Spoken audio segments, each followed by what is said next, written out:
They told us to give a disclaimer. The views expressed on this podcast are those of the podcasters, any guests, and do not reflect any of the management, owners, sponsorships, or employees of thereof. Pretty much, if you're soft, don't listen to this podcast. One thing I pride myself on is just being the same and trying to look out for my folks along the way. Like, even with all these, big things happening, like, you still mad humble, and you still, like, you have enough clout now where you could easily be like, I'm not fucking with this, I'm not fucking with that. Oh yeah, motherfuckers, it's on. Unrestricted podcast listeners, thank you so much for clicking play. Because of you, those numbers are going up, up, and up. Now today I got a very special guest in the studio. But before we get to my guest, you know what to do. Go on to allrock.com, ALLRAWK.com. Help support this channel. Help support this show. We've been doing it for a very long time, and we are growing, and we're growing, and we're growing. It's all because of you. We just hit over 600,000 views on YouTube, and if you add on the audio side of that, we're close to 1 million views. We're close to 1 million listens, which is incredible. It's all because of you. If you want to support this channel, maybe not monetarily or maybe monetarily, you can go on to allrock.com, get a hoodie. I got my Weight Down Credit Up hoodie right here. You know I'm on a weight loss journey, so if you want to help support, do it that way. If you don't have the money, just share, like, comment, subscribe. It's free to show love. Now, as I mentioned, I do got a special guest in the studio. He came into the studio. He was like, Dre, do you remember? And I was like, dog, yeah, of course. I got Renzo.G in the building. And the reason why he was asking me if I remember is because we've known each other damn near 20 years. Yeah. A very long time. We first ran into each other at a rap battle competition. Mm-hmm. So it was, man, I wish I had, like, there wasn't really social media back then. No. In the year, it slips on mine, but I want to say it was like 2008 or around 2010. Yeah. And we were holding auditions to be on the radio, to do rap battles. And you showed up along with my brother Prince and KJ. Yep. And I remember you because you're like, yo, I'm the producer. You're like, I'm the guy on the beats. Yep. And at the time, Prince was putting out music pretty heavily. Yeah, absolutely. And so yeah, of course I remember those days. Those are the good old days, man. Yeah, I mean, to some. Yeah, for sure. But Renzo, man, you just got back on social media. You're doing your producer thing. You're back in the scene. You took a little bit of a little vacation. Yeah. What was prison, jail? Prison. Yeah. You were gone for how many years? 9 years in prison. Yeah. Now, obviously, I want to hear about the story. I want to hear more about you because I know you, but I don't really know you. Yeah. And I want the audience to be able to know you and get to know this guy that is. Are you originally from Ogden? I'm Ogden. Yep. Ogden. Now you're out. You're doing music. Where did it all start for Renzo? As far as where did this musical journey start? Where did you get your start in the industry? I guess you would say. Yeah, so it really started, bro, when I was probably, really when in elementary. What I used to do is, this is when like Nelly and shit was big. Mm-hmm.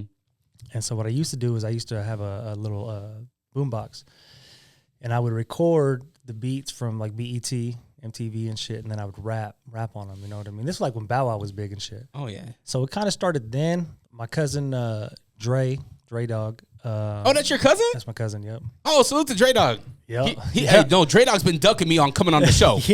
Yeah, he was talking about it. So not to sidetrack, but Dre Dog and I were gonna link up. He was supposed to come on the podcast. I ended up herniating my disc in my back. Yeah. And I was down. I was down bad. That's no joke. Oh man, that's awful. That's no joke. But Dre Dog is gonna come back up. Sorry. For sure. Your cousin Dre Dog. Yeah, so back then he was really big in rapping. My older brother Mike. And so we used to have a group. It was called Thug Hustlin'. And then about 2004 is when we met my homie Nate. Shout out to Get Bread Zed. And he was making the beat. He was killing it, bro. He was only 15, but he was killing it. Like I was like, damn. But we started rapping. We formed a group, Shadow Vibe. At that time, I know are you originally from Salt Lake? Yeah, I was born.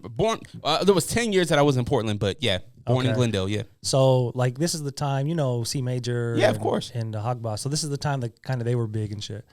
So we was only kids out in Ogden, Shadow Vibe. This is I don't know if you know Dub Records. Yeah. So that's part of Ogden's history. So back then, that's when we started like rapping, performing, and I was fascinated more so with like the beat aspect and the production. And yeah, man, it just it just kind of went from there, honestly. What was life like in Ogden during that time? Because I didn't grow up in Ogden. My girl's from Ogden, my wife. But I didn't grow up in Ogden. The only thing I knew about Ogden back in the day was that there was kind of a divide between Ogden and Salt Lake. Yeah. And when I say kind of, there was a big divide. Yeah. You know, whether if it was Salt Lake acting like they were better than Ogden and Ogden having a chip on their shoulder because you guys, Ogden was smaller, right? It was like teasers, you know? And there was small little bar clubs that you guys could perform at. And we were still struggling in Salt Lake to keep letting hip hop into bars and nightclubs. For sure. Because there was always issues. And part of that was that we had Ogden and Salt Lake on same shows, right? Yep. So what was that like growing up in Ogden during that time as a kid? Shit, man. Honestly, are we able to swear? Yeah, of course. Okay, It's unrestricted, man. Yeah. All right. But whatever you say, Cam, will be held against you. No, sure. Back then, man, it was honestly it was hectic. It was crazy. You know what I mean? Nowadays, because like you said, it wasn't social media. Like, if there was an issue, it was gonna be addressed. You know what I mean? Like, you couldn't just net bang. You know what I mean?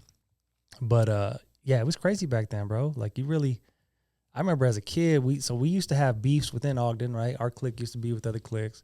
I remember being at house parties like, oh shit, I shouldn't be in this motherfucker. You know what I mean? But at that time, it was hectic, bro. And I remember we had a few, we had a few concerts and stuff that we did do out in Salt Lake, and it always turned into a fight.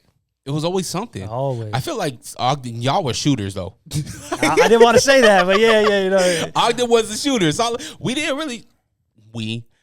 People that, not me, not nobody.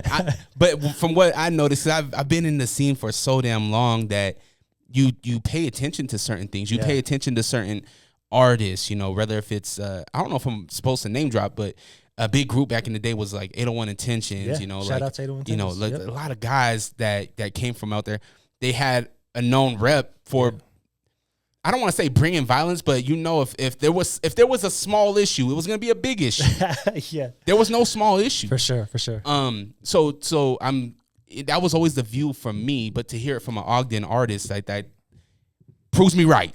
Yeah, no, that's how it was, you know, and nowadays, like, so 801 Intentions, Mario's my cousin, Alex, and them. Shout out to them. Gino doing his thing with the beats.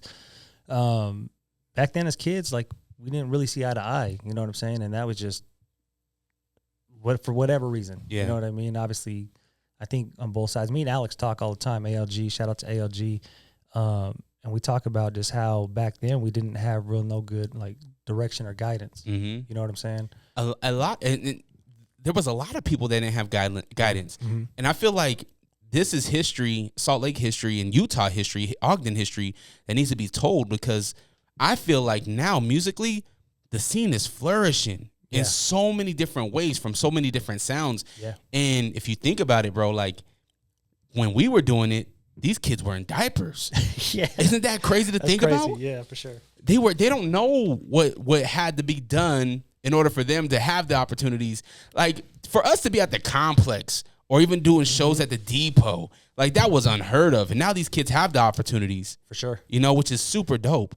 What was life like when they started to put the major gang injunctions on Ogden? Because I know that really shook up a lot of things in Ogden as well. For sure. Even like with families, I heard about families not even being able to go to a barbecue because of the injunctions. Yeah, it was you know, it wasn't something that I experienced firsthand. Obviously, the homies and shit, because I never banged or nothing like that. But I know that they did label a lot of people that weren't, you know, banging. And it was a hectic time, man, but it was a frustrating time, you know. And I think at that time too, like, excuse me, it just festers up, you know what I'm saying? And then how else are we supposed to react? You know what I mean? And so at that time, it was pretty crazy. As we're talking, I'm just memories in my head, and I'm thinking like, shit, that was a crazy time. You know what I mean? Are you an only child? No, hell no. I got a grip of brothers and sisters, bro. Where do you fall in the line? Are you middle, oldest? Middle child. Yeah, middle child. What does anybody in your family other than like your cousins and whatnot, any of them musically inclined? Any of them have passions for music? As far as like my immediate family, excuse me. That's another thing. The Pinot Grigio, that would Yeah. get you. I've been bloated too, man. You get older, man, you start having some health issues for real. Bro, my wife, man, not, and again, take it off. My wife, she's been in and out of the hospital. Mm-hmm. They're talking about possible fibromyalgia. Oh, shit. Yeah, which is like a muscle disease. Mm-hmm. Yeah, sorry. You just brought up a sensitive subject. No, it's shit. I'm thinking about that because I've been having, aches and pains and shit, bro. But I'm a hypochondriac. So if I hear something, you telling me this, man, I'm gonna get in the car and be like, oh, shit, what's the symptoms? But no, for sure, you get older, man. You have to take care of yourself because your body changes on you quick. Yeah. For sure. So music in the family? Music in the family. Immediately, my older brother, my younger brother, not any of my my sibling, like my sisters that I could think of. My uncles. My uncle plays guitar, sings. A couple of my aunts. So it's in the family. But what's your background? As far as like, what's your ethnicity? My dad used to say we were Panamanian, but we're Mexican. Okay. Yeah. So. Why, he didn't want to claim Mexican? Nah, I don't know why the hell he said that. Honestly, to tell you the truth, he just probably talking shit. But that's my mom, man. My mom's like, well, no, we're Spanish. I'm like, nah, mom, we're Mexican, all right? Yeah. So my mom's Mexican, my dad's black. That's what I was gonna ask you. I thought you was Mexican, white, and black, but you're Mexican and black. Yeah, no white. No, he said no white. No white. None of that in me. But my mom, she's like, yeah, we're Spaniard. I'm like, nah, we're not. I talked to your sisters and my grandma. We're Mexican, and but I think it was her way of being like, I'm gonna be different. You know what? Honestly, man, thinking about that, so my grandfather passed away while I was incarcerated, and my aunt just gave me like it's like a document of where our last name came from, and it actually did come from Spain, so I wouldn't have to. Damn, you're Spaniard? Yeah. Damn, that's unfortunate. Shit, man. That's the white of Europeans. No, okay, so a little bit of music, some uncles that played and whatnot. What did they think about you going in this route and starting to get more into producing music and being around more artists and whatnot? What was the feel from your family? You know how it is, bro. They're just like, they're old school, so they always have concerns. You know what I mean? But for the most part, they're pretty supportive in what I'm trying to do. That's good, man. On all fronts, It's always weird when you're building something that looks a little different, right? Mm-hmm. It's different from what I'm used to, but at the same time, like, you have to believe. If that person believes, why not support and believe in them? For sure. My son, big gamer right now. Mm-hmm. And this kid, when he started gaming, now we come like video games. We come from video games. Yeah. Super Nintendo, PlayStation. Yep.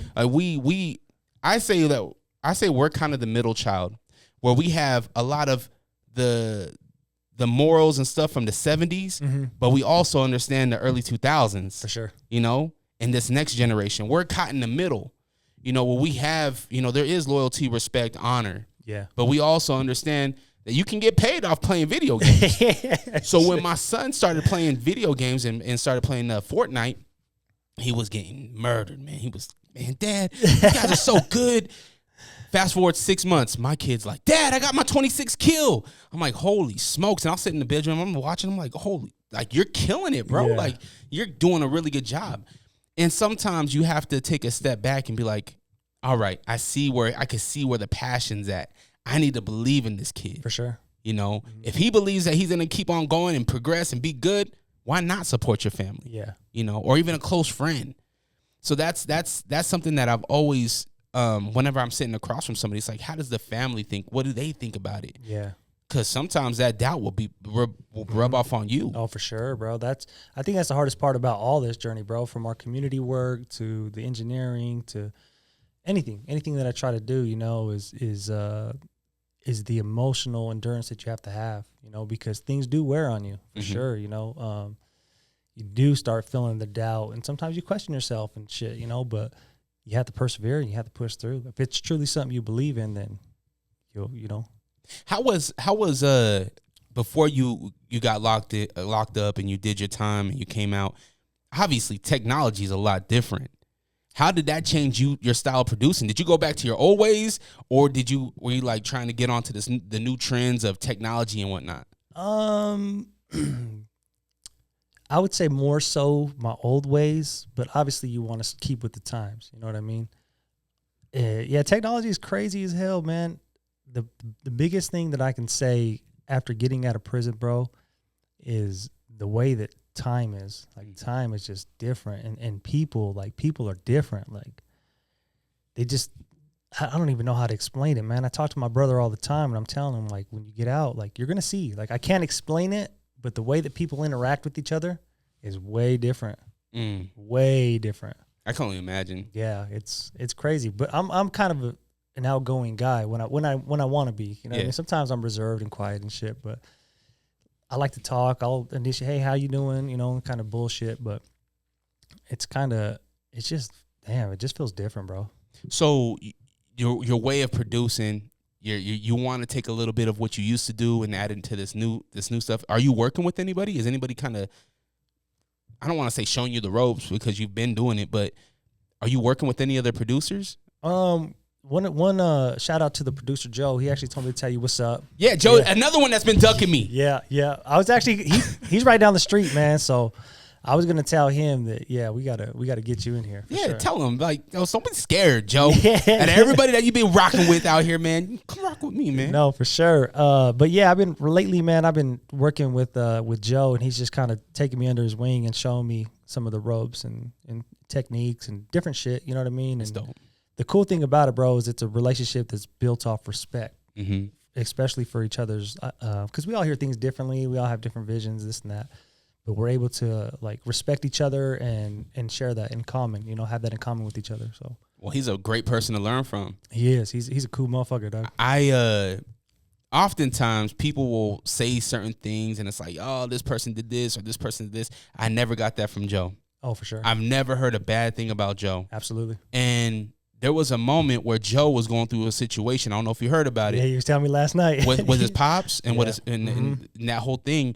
I was like, nah, man, like the community needs to stand with Joe in this situation. I mean, he just lost his pops and you see how this person did his pops dirty.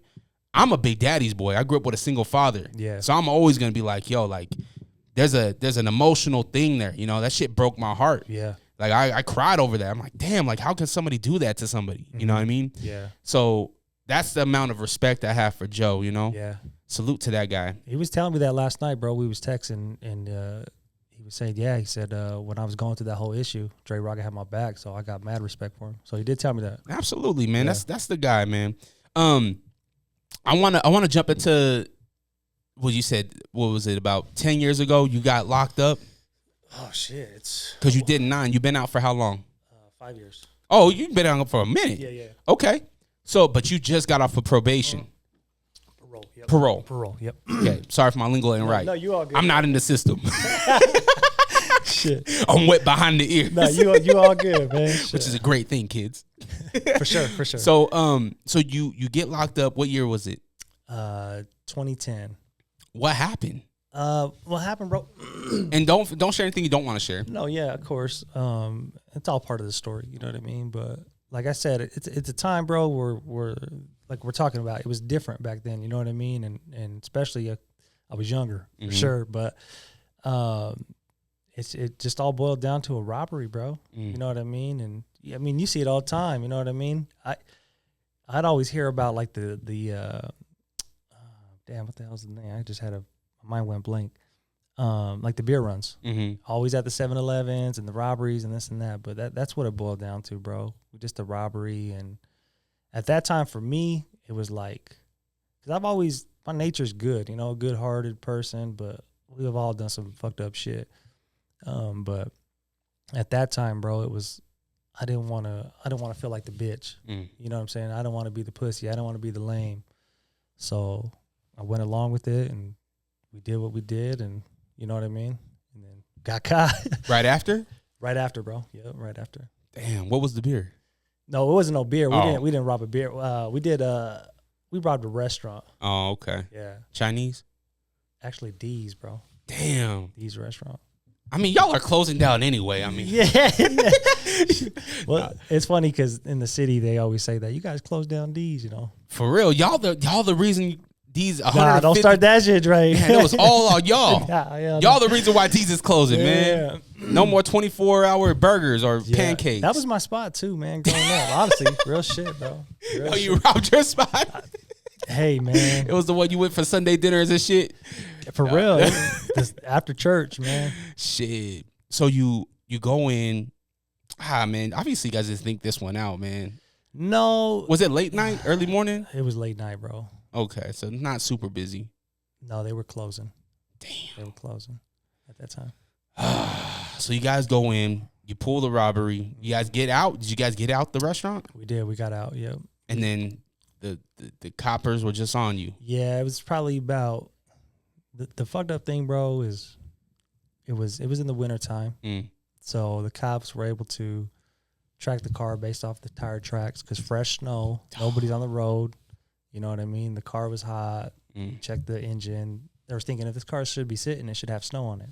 Yeah. All the footprints. You know what I mean? Shit. So you guys get caught. What's going through your mind? I mean, I'm assuming this might be the first like big criminal act that you've ever done. Yeah. It sounds like you're kind of reserved, but you just went with it because you didn't want to be the lame. Yeah. I'm trying to put myself in your shoes. My heart would be out of my chest. I'd be pissing myself. What you're feeling like when you're going through this whole thing? The course of the robbery? Yeah.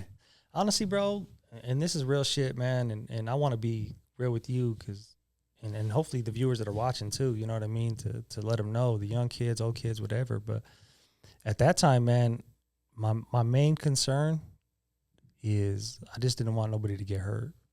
You know what I mean? And so that was going through my head the whole time. You know what I mean? Just like, don't let nobody get hurt. Because there's going to prison, man. You hear a lot of stories where, you know, shit went south and motherfuckers are doing 25 years, you know, based off someone else's actions. So I thank God every day that nothing went that route. You know what I mean? And obviously I feel bad for the victims and what they had to go through and you know, just the trauma that we caused on them, and also my family, you know, just to see their loved one go through this. But yeah, because there is a sense of like pride and whatnot in families. You know, I always tell my son, like, when we leave this house, man, we have honor, we have respect. Sure. You know, and obviously your honor and respect was on the wrong side. Yeah. You know, because there's this in the family tree. There's the incident that happened. Yeah. You know what I mean? Yeah. Thank goodness, like you said, you have the opportunity to redeem. Yeah. And now the rest of this family tree, you have a chance that now you're doing the community work. You're doing a lot of different things. For sure. But you said the word trauma. The word trauma hit deep for me because I instantly put myself not only in your shoes, but now the people, the workers, the people at Denny's. Yeah. Do they have that in the back of their mind anytime they go to work? Yeah. Is this shit going to happen again? For sure. You know? What's that like? What's that feeling like? And then obviously the trauma from you, it's like, obviously you have a whole new different set of trauma that you've had to live going to prison and going through the system and everything like that. Yeah. Do you feel like the trauma that you brought to those people, do you feel like I'm trying to figure out how to ask this question. The trauma that you feel and the one that you felt that you gave, do you feel like you're rebounding from that trauma? Do you feel like you have an opportunity to kind of bounce back from that trauma? Short answer, absolutely. You know, me, bro, I'm a big believer in God, you know, in everything that I do. And I was just having a conversation with my mother a while back, and we were talking about, because we always talk about God. And one thing she was saying is some of the things that I do, you know, is not in line with Christ-like. And I was telling her, Mom, like, God is going to use any tool that he can to reach what he needs. You know what I mean? So in saying that, like the community work, which we'll get into, that's all God-based. You know what I mean? That's God putting me in a position to affect the lives, ultimately opening up the doors for him. You know what I mean? So, but yeah, I feel like I'm able to bounce back from that.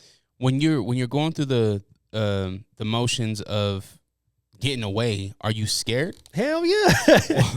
Hell yeah. Scared, bro, because everything runs through your mind. You don't want to get caught. That's most people don't think about getting caught, you know. And this is one thing that prison really opened my eyes up to, bro. Is I've always thought that I'm too good, like because I've always been fortunate and blessed with qualities, you know. So I'm too good. Nothing's gonna happen to me. And then I go to prison. I see motherfuckers just like that. They thought the same thing with potential, with charisma. You know what I mean? Like they had a lot going for themselves, but made a bad choice like I did. Yeah, I've sat across and I've heard stories from guys that attempted murder charges. A guy with the murder charges, he did 25 and he came out, and I hope he's still out. Was that Marty? Marty. Yeah, Marty. I was in there with Marty. Oh, really? Yeah, for sure. Yeah. Shout out Marty, man. Man, Marty's a funny motherfucker, man. Hey, you know what? He's a cool dude, man. He always reminded me of my brother when I was in there. You know, just the way that their mannerisms. Yeah. You know, but I used to play basketball with Marty. Marty was cool, man. He told me he hoop. I was like, you can't hoop. You know what? Honestly, man. He said him and Kent. I don't know if he meant Kent. Kent was on the. I don't know if you seen that episode. Yeah, V, King V. Yep. He said that they won the championship in there. With basketball. Yeah, so I didn't really get to know V at that time because he was just getting out as I was coming in. You know what I mean? So, but yeah, they used to hoop for sure. Marty was him, Domino, all them. They used to ball. Marty now, excuse me. Now that I'm thinking about it, Marty's game was kind of like Luka's. Oh, really? Yeah, like just slow, nothing like fancy, but just effective. You know what I mean? Yeah. Yeah, That's dope. Yeah, so I've had conversations with guys like that, like Marty, and Marty always said, man, like Dre, like there's good dudes in there that just made a mistake, and so that's something that's commonly said, and I feel like people think that anybody incarcerated is just the devil, and you know all this stuff, and it's like nah, like just I mean we all make mistakes. Some of us make bigger mistakes than others. Absolutely. And that's why I always try to have an open mind, and I try to have more guys with like your story because it needs to be told. Yeah. Not everybody that's locked down is a horrible person. Now there are some horrible people in there. You know what I mean?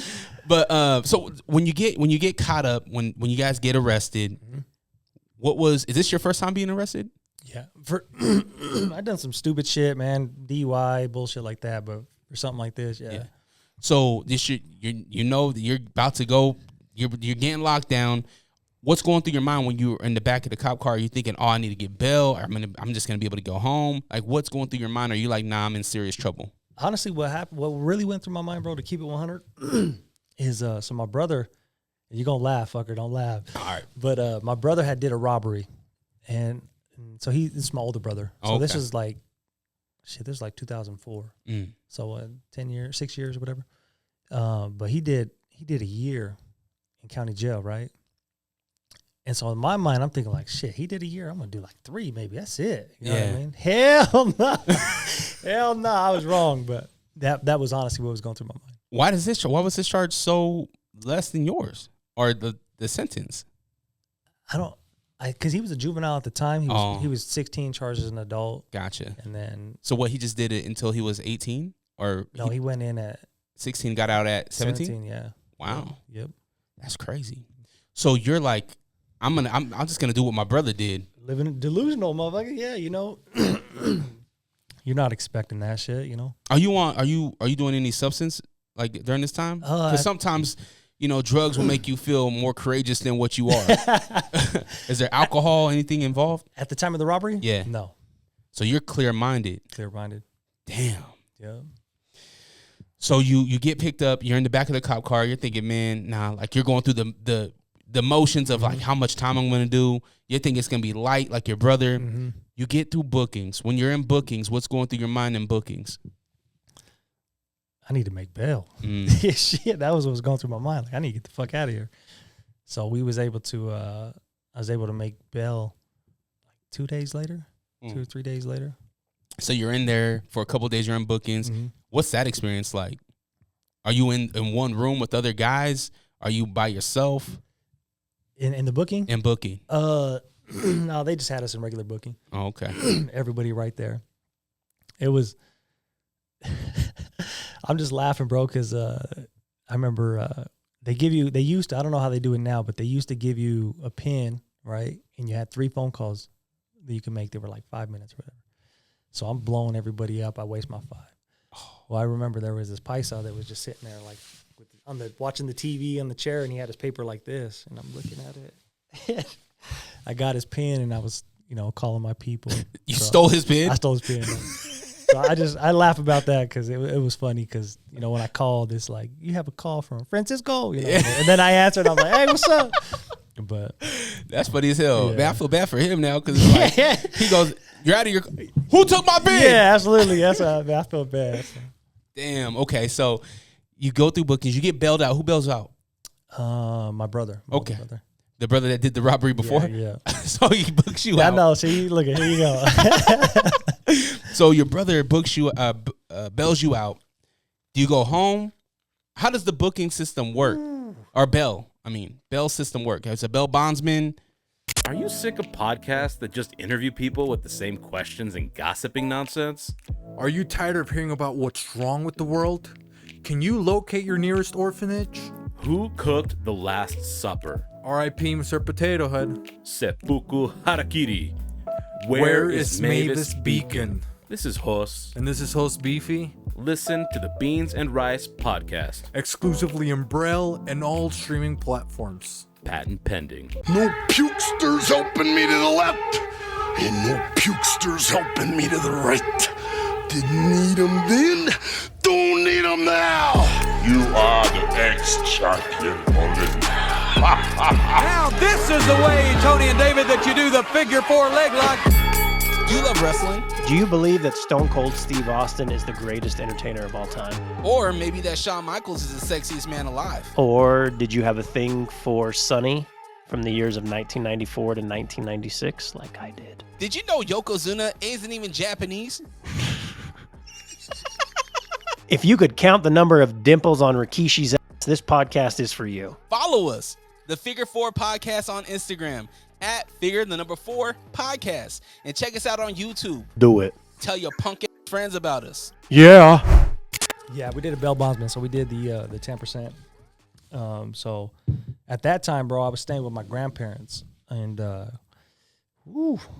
was a hard one, because I went home and we was all over the paper, the Standard Examiner and everything, And I remember going home and my grandpa was just threw the paper in my face and said, basically you're a piece of shit. And I was just like, that hurt, you know what I mean? Because obviously I respect my grandfather.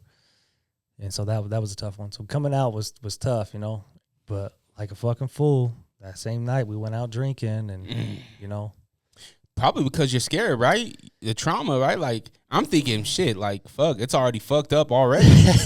Can't get any more fucked up. I think that falls back to one of them things, bro, that like, these are coping mechanisms that we had back in the day, and I didn't really realize that until I went to prison and I sobered up, you know what I mean? All the shit that I covered up with my drinking and drugs and shit. So that was just one of them things, bro, where that's how we were raised, you know what I mean? So that comes back to the guidance and the direction, you know what I mean? When you're out on bail, you're obviously you're partying, drink, whatever. At what point do you surrender? Do you turn yourself back in after the? I fought excuse me. I fought my my case. So you went to trial? And I didn't go to trial. Oh. We all took plea deals and we ended up getting sentenced. So So at sentencing, that's when but I think, and like I said, bro, this all falls back to my belief in God, and giving that opportunity that I was out on bail and fight my case and shit, that I was able to kind of change some things about myself, but also have an effect and get to tell my family goodbye. You know what I'm saying? Hug my wife and shit. She was my girl at that time, but hug her, my son, and shit like that. You know what I mean? You had a kid before you went in? Yeah, I got a little boy. So how old was he when you left? He was about to turn 2. So he's about 2 years old when you went and did this robbery. Mm-hmm. Did he ever pop into your head when you were doing this? No, I was selfish. I was selfish, bro. I was caught up in my own bullshit. You know what I mean? I didn't care about people the way that I do now. It was all me. I was self-centered. You know what I mean? So, but you still had a faith in God? Yeah. It's weird, bro, because it's just something you feel. You know what I'm saying? It's not anything that you think. I've always felt to have a bigger purpose for sure. What that purpose is, I'm still figuring out. But I've always felt that, and that kind of falls back to when I'm saying that I'm too good, nothing's gonna happen to me. You know what I'm saying? But no, motherfucker, it's just gonna happen. Have you seen the Jamie Foxx special on Netflix yet? I have not. Take a look at that, because your story it reminds me of what Jamie went through.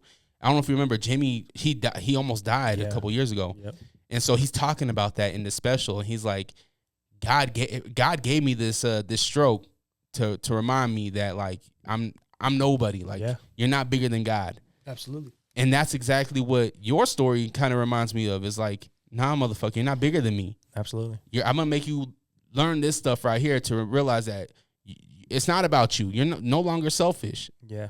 Like you need to figure this out. Well, he blessed me with these qualities. Mm-hmm. You know what I mean? And he has his purpose for me. And so before I went to prison, bro, this is crazy. So before I went to prison, my grandfather, obviously he's big in church, my grandfather and grandmother, and he gives me a Bible verse, and he says, "Mijo, look at Jeremiah 29:11." And so, you know, I'm like, whatever. And so finally in prison, I looked it up, you know, and anybody that knows that verse is, I don't want to butcher it, you know, but it's basically, it says, "For I know the plans that I have for you that are good and not evil, you know, to lead you into a life of prosperity and to take you from the nations in which I banned you from and shit," you know? Mm-hmm. So I'm reading this, and this is hitting deep. I'm like, damn, okay. And that's kind of how I feel, bro, with being sent to prison is taken out of the equation. Like, okay, let me take you away from this, the problems, so you can find the solution for yourself, you know? Yeah, man. So Makes a lot of sense. Yeah. So you tell your family bye, you get the goodbye. You're like, okay, you're sentenced, you know how much time you're going to be doing. What was the official sentencing? So the way that it works out here, bro, is if you're charged with like a 0 to 5, you wait to see the board like 3 months. You do a 1 to 15, you wait to see the board in 6 months. You do like a 5 to life, 6 to life, and beyond. It could be 3 years, 10 years, 7 years, whenever, you know. So I go in, I get my paper, and it says, see the board in 3 years, you know. At that time, bro, I was thinking 10 years. I had 10 years in my head. Like, that's what I'm going to do. Anything above that, they broke me off. Anything below that, I got love. But 10 is just what I had, you know. Yeah. But it was tough, bro. It was a hard road, you know, because a lot of things change in relationships, and you can't be there. And at the time, I was with my girl, you know, and trying to hold on to that relationship and just anything from the past, because my life is changing so fast, you know what I mean? And you know, we ended up getting married and shit, and it was hard, bro, because, you know, she's no longer with us. She passed away. Oh man, I'm sorry to hear that. Last year, but I think back, and she was like my biggest like support, you know, like just talking on the phone, just a simple conversation, you know, and just being there for me when I needed it, you know, and with obviously with her passing and me now raising our son, like that was God's plan, you know, like she had a purpose, and I truly feel that, you know. Yeah, that's tough. So what was the official sentencing though? How many years did the paper say? The 9. It was like 9.5, but then I got the time cuts from like building trades and all that shit. Okay, so you said the threshold was 10, so you're like, I got a good deal. Yeah. So you go into. Well, that's what I'm thinking. That's not what I know for sure. Okay. I still got to wait 3 years to see the board. So the way that the board works too, bro, is they can, at that time, they're a little different now, but at that time they could say, we'll see you in 10 years. We'll give you a 10-year rehearing.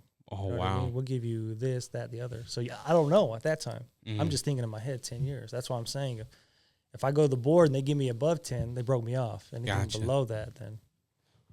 Oh, okay. So do you officially go to prison first, or do you spend some time in county? I did like a week in county, and then I went to prison. Well, that's a good thing, right? Like, don't you want to get to prison as soon as possible? Not when it's your first time and you're scared, motherfucking shit. Well, that's what I always hear. It's like, yo, I hear prison's a little bit more, I don't want to say lax, but it's a lot, it's like you're home, you know? You definitely have a lot more like movement. what they call it. You know what I mean? Yeah. So in jail, you're just stuck in the cell. In prison, you can go to church, you can go to choir, whatever. You know, you can get a job and stuff, right? Job, yep. Okay, so you spend a week in county, and then at this time, how old are you at this time when you first go in? 19. You're 19, so you're still a teenager. Yeah, you're a teenager. Your balls just dropped. You know, so you're going to prison. Who is anybody peeping you on game? Like, yo, when you get to prison, do this, do this. Anybody giving you any game? I've had some uncles and shit. You know what I mean? That told me things, but like, it's So yeah, I did. Yeah, a little bit. Okay, yeah. So you officially go into prison. What's the intake like going into prison? Going from jail to prison? Shit, my first thing, bro. It was. Because at that time, you had to go to Draper. That was where you first went in, and then they'll ship you to Gunnison and this and that. So you pull the mic up a little bit more. I want people to hear you. There you go. All right, you're good right Boom. there. See, you hear that? So we go to Draper, taking in the booking, the hotel. That's what they call it. They take you in. Obviously, they strip you out, take pictures of your tats and all that shit, and then they just lock you up until they find housing. You know what I mean? It's like a part of the prison, bro. It's hard to explain. It's like, it's tiny, you know, and it just has little sections on each side, and probably as big as this room. You know what I mean? And yeah, how many cells? Probably 8 on each side, maybe. It was tiny. So you got to wait there until you go to housing. So they either house you in A West, Oakers, or ship you down to Gunnison or whatever. Mm-hmm. But it was I remember walking in and and they had because I wasn't eating in the jail because the jail food's nasty as hell. So I walk in and we had beef stew. Ooh. Remember that was my first. No, hell no, that shit was bomb. Yeah, hell yeah, that's when the prison food was good. So I walked in and I was like, what the fuck? Like, because you'd always hear about people saying prison food is good and this and that. And I was like, damn, these motherfuckers ain't lying. Like, this is way better than what I was eating over there. You know, because really I was just eating the bread and just drinking the juice, just sick. You know what I mean? Yeah. Like, fuck, I'm going to prison. So you go into there, and once you get housed, are you? Because for me, if I'm thinking my first time in prison, I'm thinking about the movies, American Me, Blood In, Blood Out. Like I'm thinking Cali prison. Yeah. Are you thinking the same thing? Are you thinking, oh, this is how prison's gonna be? I need to roll with the Mexicans. Like, is that going through your mind, or are you kind of just going through the motions? Nah, that really didn't go through my mind, bro. You know, because it's. I was just raised different. You know what I mean? Like we're talking about with values. Yeah. So, and everybody, like all the people that been to prison, whether that's my uncles or the homies or whatever, you know, it's just all about respect. And that's really just the way that I carried myself in there. It's respectful, minding my business. Then, you know what I mean? So I never felt that like I had to join a gang or something like that. So, you know what I mean? So you end up, do you get a cellie once you get housed? Did I have a cellie? No, I didn't have a cellie when I first went in, when I was in the hotel and library. Was people jealous? Because I would be jealous. Nah, I don't. Little rookie coming in here. Don't get this little motherfucker. Yeah, for real. Nah, I don't think so. Until I went, where'd I go after that? I went to, from the hotel, I think I went over to not Oker 3, UNA 3. I think that's where I ended up going to, UNA 3.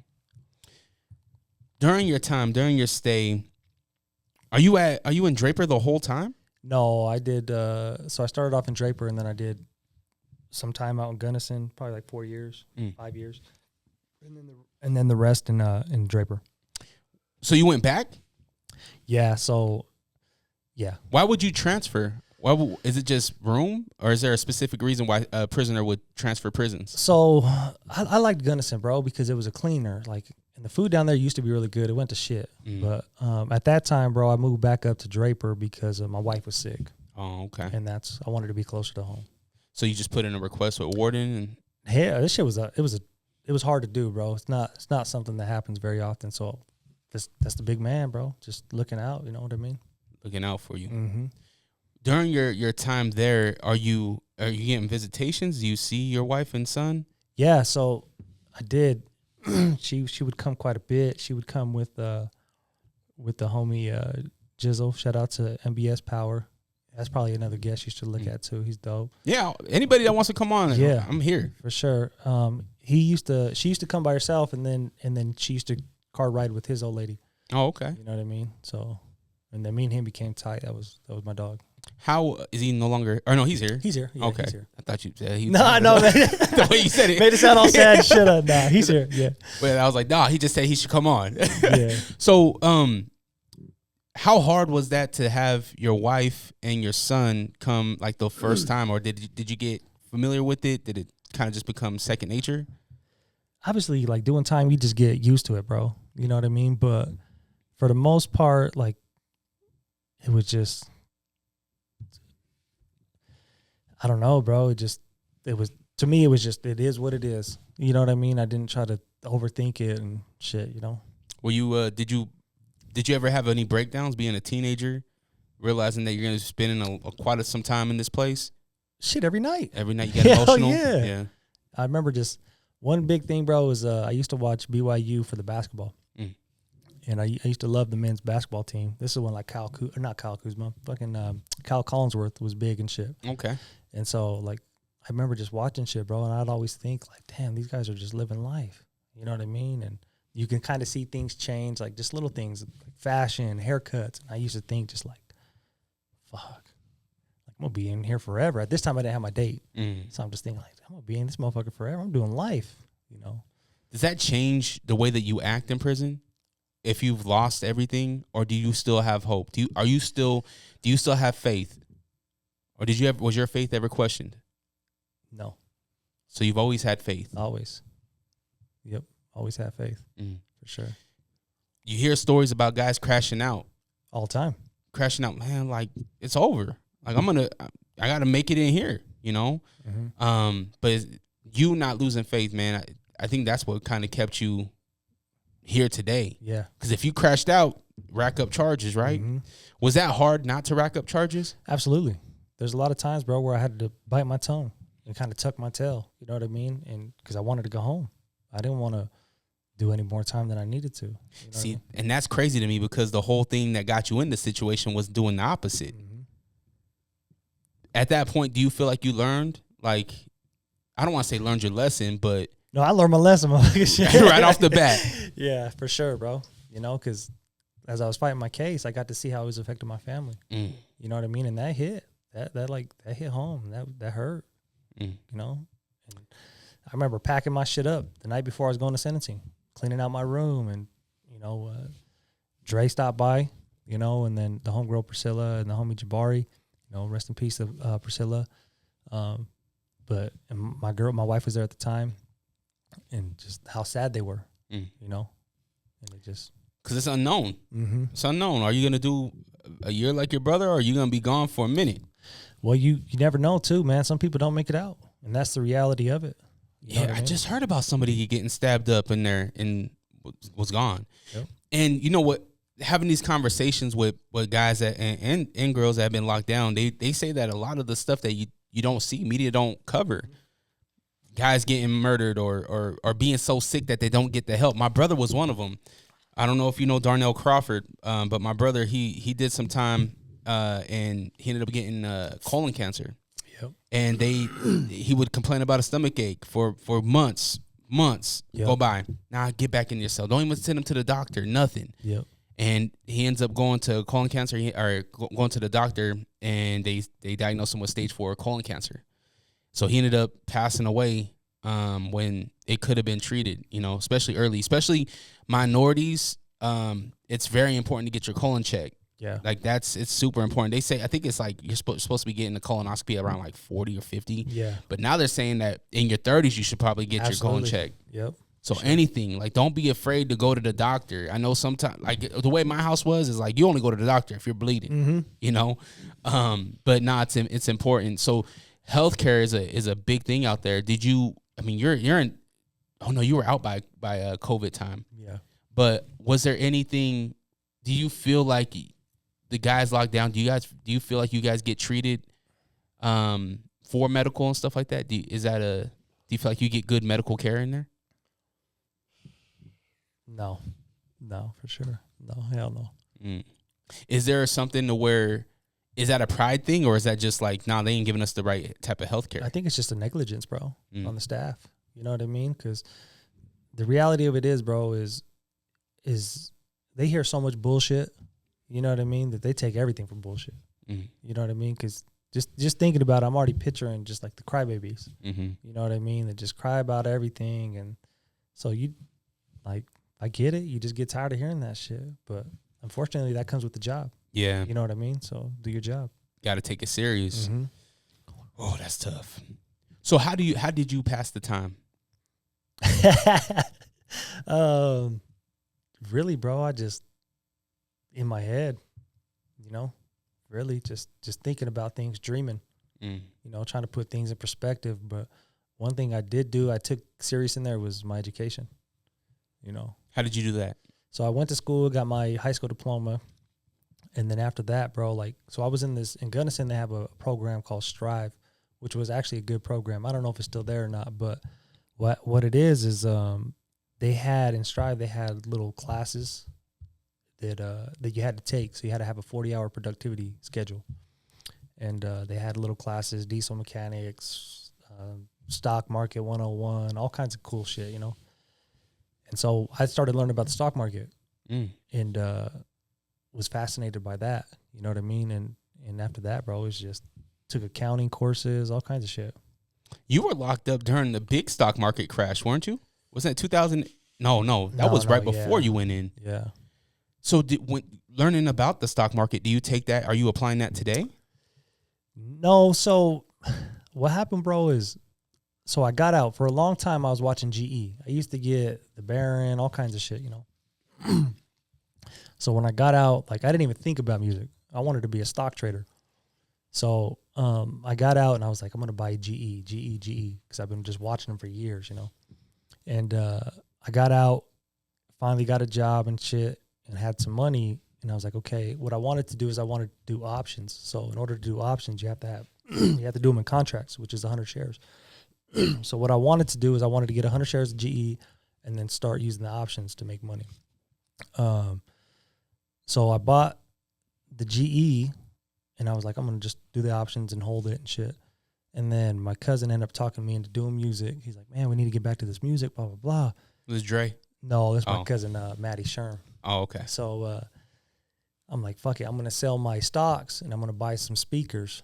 So I bought some Yamaha SH8s and or HS8s. And fuck, man, a year later, I looked at the stock market, and I bought them at like $8 a share. A year later, I looked at the stock market, and they were like 108. Oh, my gosh. I know. Damn, and you had 100 joints? Mm-hmm. Oh, my goodness, man. Yeah. So I was, that one kind of hurt.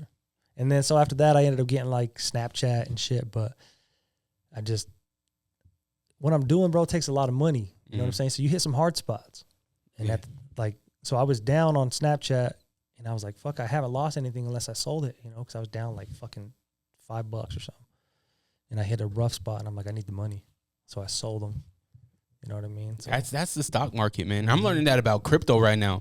So my boy, he hit me up about kind of the same thing, but opposite. My boy hit me up. He was like, Dre, get this crypto right now. He was like, buy this right now. He's like, double down on it, triple down on it. Whatever you can afford, get it. Yeah. And I did, and I seen a return. I was like, what? I'm up $10. It's only been 20 days. Yep. I'm like, holy smokes. And he's like, even if you go low, he's like, stay. He's like, don't get timid. You know what I mean? And I'm just thinking, you in the stock market. So do you not have any aspirations for that no more? Are you still watching it? I don't, bro. Like I do. Like I have aspirations for it, but I just don't have the time to watch it. I'm too busy, bro. So my 9 to 5 eats up, obviously. You know what I mean? My day, and then being a father, and then pursuing the community work, and then the engineering, and then being a brother and boyfriend or whatever. You know what I'm saying? Like it's a lot. You have to juggle it. Yep. So when you're locked up, do you end up getting a job in there? I did. What was how many jobs did you have, and what was like what did you do? If you're in the kitchen, I'm gonna be like, oh, he ate all the stew. I was in the kitchen. So I did like 4 years in the kitchen, bro. Maybe 5. I'm not, somewhere around there. How does one get a job? Do you have to have like a certain amount of good time? No, so it depends on the job. You know what I mean? So like if you want to go outside maintenance, you got to have a gate pass. So you have to have a date and be within 3 years of the date. But other than that, you just gotta be like have your right level, your lockdown time, all that shit, and then just apply. Mainly, bro, the 2 jobs in there is like obviously the kitchen, and then UCI. What's that? Utah Correctional Industries. So they do like the license plates and. Oh, okay. Down there, I think they did upholstery. So they do like all the state work. So like the shit that's in the capitals and all the state buildings or whatever, they do all the furniture and all that shit. And you did both? Yeah, I did both. Yep. Which one did you like more?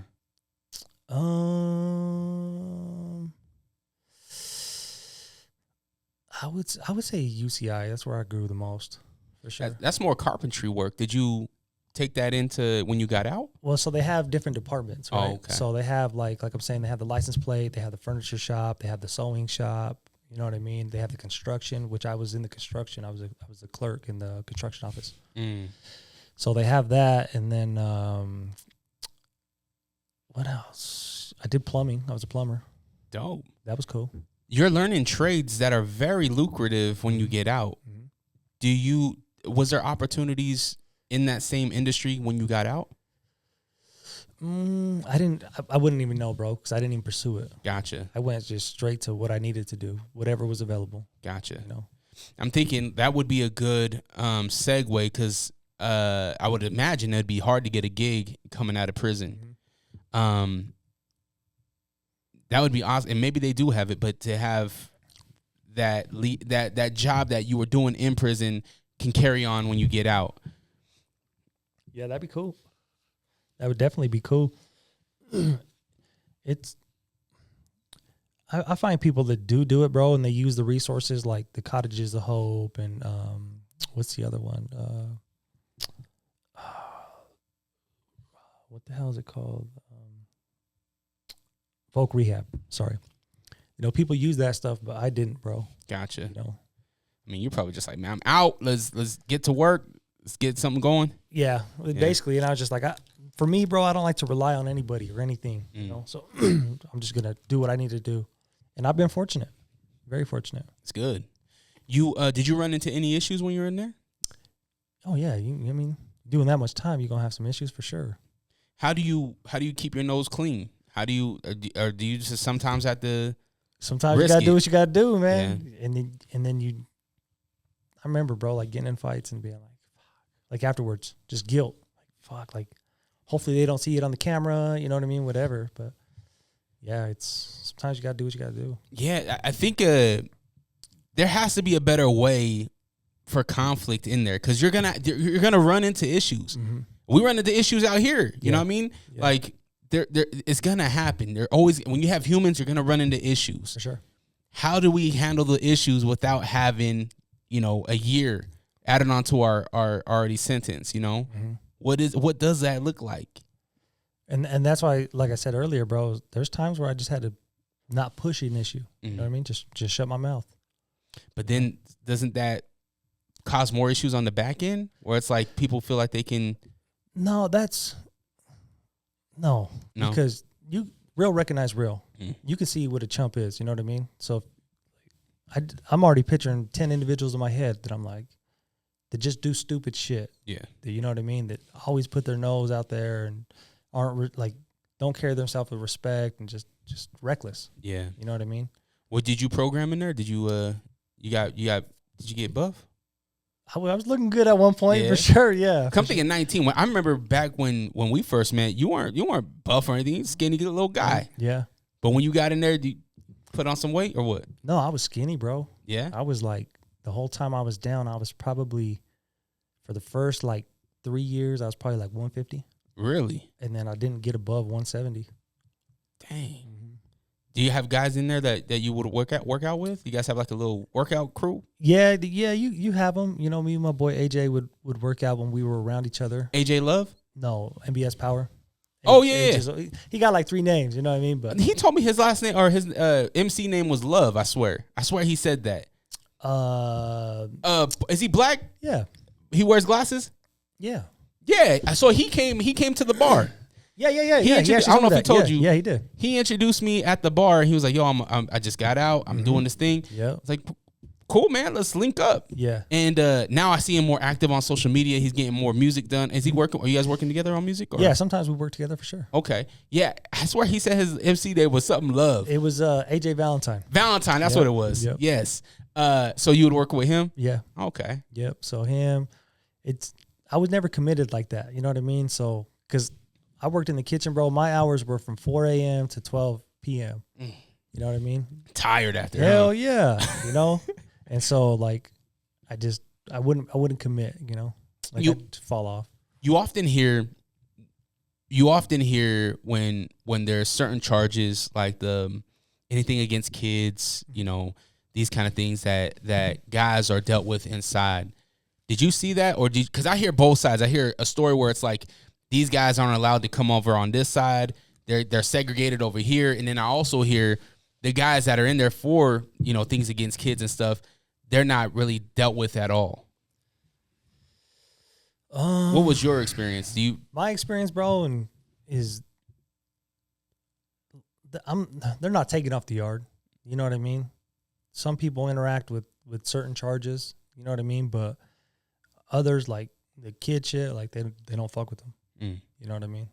Like they don't even try to push a line with them. They just don't even look at them. Don't even acknowledge them. You know? So there's never like, nah, we got to get this dude or anything like that.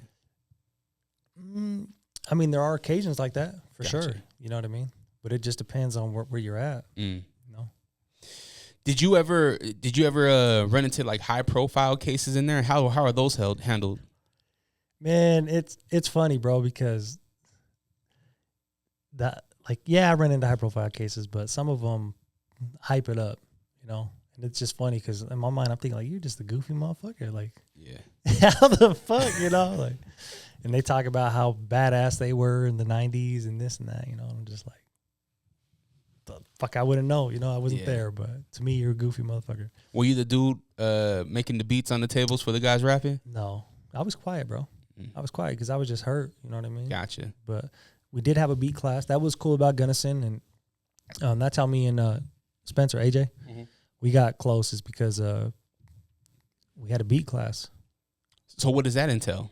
We were just making beats on Fruity Loops. Oh, okay. NFL Studios. So I was familiar with it. Nobody knew how to do it. You know what I mean? So then there was only me and another dude, and so like we started the little beat class and shit. Where'd the beats go? Did you guys give them to people outside? No. So we had CDs, burned CDs, and some of them were hard, man. They were dope as fuck. But fuck, I don't know. What happened is they ended up moving the computer lab, and then we just didn't know what they did with the computers. Damn. Somebody out there with your beats right now. now. Them motherfuckers. You think about the rapper inside prison. They get all the stories. They write all the rhymes and everything like. But the producer side, are you running through like rhythms in your head? Are you thinking about beats and whatnot? Are you thinking about music while you're locked down? Not as much as you would think with what I'm doing now, you know. But obviously, yeah, of course, you play like. I remember being at work and just kind of rhyming different rhyme patterns and just shit like that. You know what I mean? Did you ever want to rap? Or I still do sometimes. Okay. I got a couple projects in the work. Hell yeah. Like I enjoy it. It's not nothing that I want to pursue like that, but it's just something I enjoy. When you get the date that you're going home, what was that feeling like? Disbelief. You know, I was just because what happened was, bro, is my brother and my homie are the one that told me. You know, my brother was like, he left and told the homie, and I was just getting off work because we missed each other. And I remember he walked up to my cell and he's like, "Hey, bitch, you're going home." You know, and I'm like, "Shut the fuck up, fool." And he's like, "No, you're going home." I'm like, "No." He's like, "Go ask Nelson." That was our caseworker at the time. I'm like, "No, bitch, I'm not going out there to ask Nelson, you know." And he's like, "Bitch, you're going home." I'm like, "No." He's like, "Go ask Nelson." So I went and asked Nelson. He's like, pulled it up. He's like, "Yeah, you got a date." I was like, "What the fuck?" So, damn. So you at that point, you always hear that you don't tell people you got a date, and just in case somebody wants to fuck it up. No. It's like I said, bro. It's probably different, like experiences for everybody else because just the way they carry themselves. But you were respectful, so you had to just chill. Yeah. So you get your date. The day that they tell you to rack it up, you're going home. What was your feeling like? Do you know who's picking you up? Did you already orchestrate that? Yeah, I had that lined up. I had that lined up. So yeah, it was just, I was nervous. You know what I mean? And just all kinds of feelings, bro. Happy, sad, because this is my life for so long, and just saying goodbye is like some of the homies I had to leave behind, but yeah, it was a bittersweet moment, but I was happy to get the hell on. Shit. Oh yeah. Yeah. Did you get your stuff that you went in there with? Did they give you all your stuff back? So I've always thought that too, man. But no, I think my dad had to pick it up like a week later after I was sentenced. So what do you go home in your prison uniform? So yeah, I had a fresh white tee, and then Pro Club, some gym shorts. No, it was just a Hanes. You got Hanes in there. And then it was funny because obviously the fashion's different, right? Mm-hmm. And my brother bought me some clothes, and fuck, the T-shirt was huge. Like a 2X, because it's style back then. Yep. And then I put on the pants. I remember putting on the pants, and they were tight as hell. And I was like, nope. Took them motherfuckers off. Like, hell no, shit. So you, I forgot to ask, but when you guys are locked in, you're talking about watching BYU basketball. Mm-hmm. Did you guys get to watch March Madness? You watch Super Bowl, these kind of things? Yeah. Big sporting events? Yeah. So I wasn't really into all that. Oh, like okay. at the beginning, more towards the end. But yeah, you watch all that shit. Okay. Mm-hmm. What was the show that kind of caught your eye other than PBS? I was gonna say Rick Steves, traveling with Rick Steves, but that's PBS. Really, bro, I wasn't. It was more so the movie. So in Gunnison, they have a movie channel, and so they would run newer movies. This is when like Gardens of the Galaxy and all that shit came out. Okay. So I was more so like the movie guy. Dope. So you get out. Who picks you up? My brother and my wife. Is your child there at the time? No, he was at school. Oh, okay. Mm-hmm. So you get picked up. What's the first thing you do? You go to get something to eat? Like what's the first thing you do when you get picked up? I don't think you want to know that, bro. You beat cheeks in the back of the Nah, so we just went to, my brother dropped us off at my wife's house at the time, and then we went and got something to eat with the family. What was the first meal? The first meal was actually a restaurant in Ogden. It's called... if you say D's. Nah, hell no, that would have been some shit, though. It was called Patricia's. Yeah, that was one of my favorite spots before going in. So my dad wanted to take me there. So that's where we went. Met up with all my family and shit. What's the interaction like with Grandpa? Are you and Grandpa good at this point?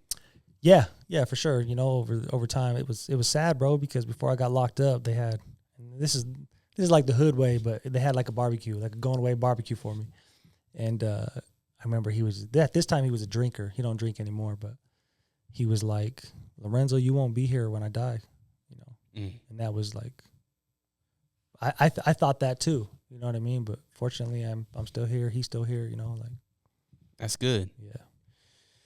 What was the interaction like when you first? Did you pick your son up from school? I did. How was that?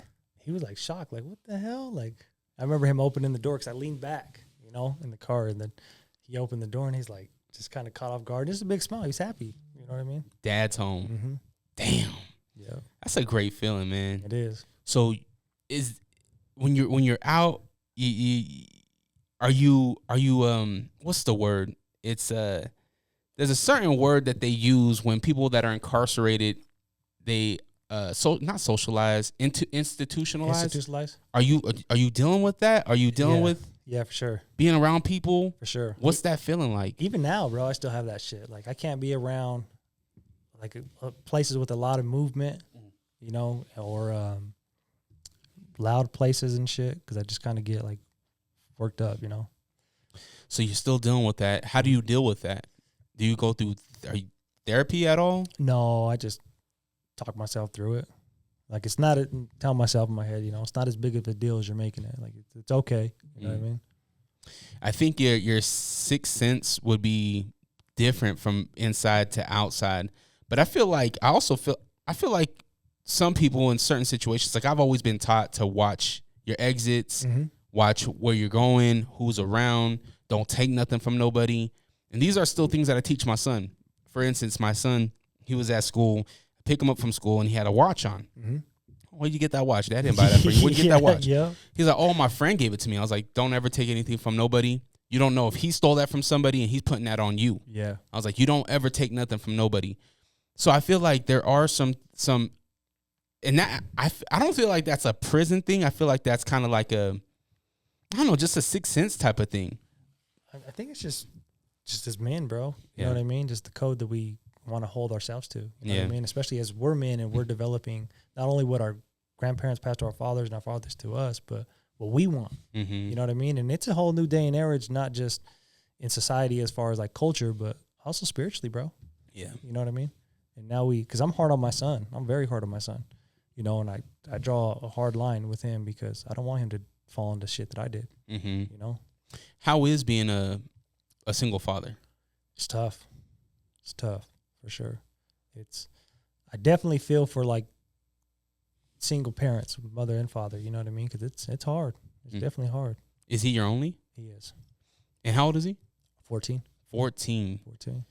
Oh man, dealing with the 14-year-old. My oldest is 11, and I'm already like back talking and shit. Yeah, not necessarily back talking, but his mom's a hard ass. Yeah. I'm the you the cool dad. Yeah, I'm just like, yo. But the funny thing is that I never raise my voice. But when I do raise my voice, he knows that like something's up. And so, like my son, it takes me 3 or 4 times to tell him to do something. I'm like, yo, take out this and don't forget this. Mm-hmm. He'll take out the first thing but forget the second thing. I'm like, I told you 3 times. Like you need to pay attention. You need to be in the moment. But it's funny that his mom's the hard ass, but he gets emotional with me. I'm like, I'm the one that's nice. I don't be yelling at you like that. Your mom be on you. You know what I mean? Yeah. But growing up with a single father, hindsight, I realize now that like a lot of what my dad was going through was tough, you know. And now I see you, like your son. I wonder if your son realizes like the things that you are going through emotionally. Yeah. You know. Mm-hmm. Hell no. No. Hell no. I think to a degree, but only what he can comprehend. Mm-hmm. You know what I mean? Because he's still a kid. But he's just in the last 4 or 5 months, bro. He's really grown up a lot, like matured. You know. But he's a good kid. But nah, for the most part, he's still just a kid. You know. Yeah. You now you're out. You obviously you're doing the dad thing, but you're also doing things with the community. What's going on with the community work? So what we did, bro, is so this was like after my wife had passed, like even before she passed, like I wanted to do something for the community. Obviously that's my home, you know? And truth be told is Dre had a song coming out and we wanted like a car show theme for the song. So I'm like, okay, well, let's just intertwine the two. We'll put this event together and then you can shoot your video. And so, at that time, bro, I wanted to do that event, so I reached out to my homie Nephew Town.